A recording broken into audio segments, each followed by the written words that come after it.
Hello అందరికీ నమస్కారం అండి. నా పేరు పోల్పతి దానిలేంటి, రిటైర్డ్ హిందీ మాస్టర్, హరిత వికాస్ ఫౌండేషన్తోని ఈరోజు ఈ ప్రోగ్రామ్ ఏర్పాటు చేయడానికి ప్రధాన కారణం ఏంటంటే పిచ్చుకలు రక్షించండి, పర్యావరణం కాపాడండి, జీవవైద్యం పెంపొందించండి ఒక ముఖ్య ఉద్దేశంతో మా సంస్థ 2012 నుంచి చేస్తుంది.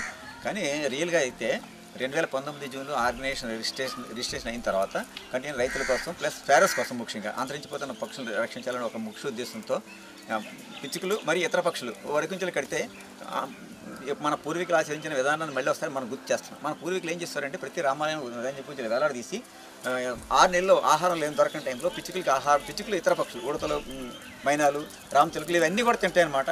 దాని ద్వారా కొన్ని కోట్ల పక్షులు వృద్ధి చెందుతాయి. పక్షులు ఎక్కడైతే ఉంటాయో కొన్ని కోట్ల మొక్కలు పక్షుల ద్వారా ఉంటాయి.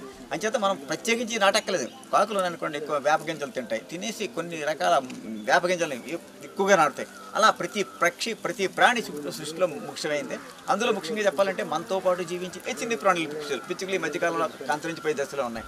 వాటిని ఎంత కాపాడాల్సిన బాధ్యత, సామాజిక బాధ్యత అందరి మీద ఉంది. కాబట్టి మా ఫౌండేషన్ ముఖ్యంగా ఏంటంటే పిచ్చుకలను రక్షించండి, పర్యావరణం కాపాడండి, జీవవైద్యం పెంపొందించని ఒక లక్ష్యంతో 1 ఎకరం సేను తీసుకొని ఇలా కుంచెలు కట్టించి అన్ని దేవాలయాలు, ఆలయాలు, స్కూల్స్ పిల్లలను మోటివేట్ చేయడం, ఇలా పార్కులు ఎక్కడ వీలుంటే అక్కడ ఎక్కువ మంది జనబాహుని తీసుకెళ్ళడం ఒక మంచి ఉద్దేశంతో ఈరోజు ఈ కార్యక్రమాన్ని 500 పైగా కుంచెలు తీసుకొచ్చి వివిధ మోడల్స్, ఈ మోడలే కాదు రకరకాల మోడల్స్ అని తీసుకొచ్చి మనం అందరికీ అందుబాటులో ఉండేలాగా అందరి చేత ఏ విధమైనటువంటి పారిశ్రామిక తీసుకోకుండా కట్టి ఈ మనకి పర్యావరణాన్ని కాపాడాలని ఒక మంచి ఉద్దేశంతో మా సంస్థ పనిచేస్తుంది.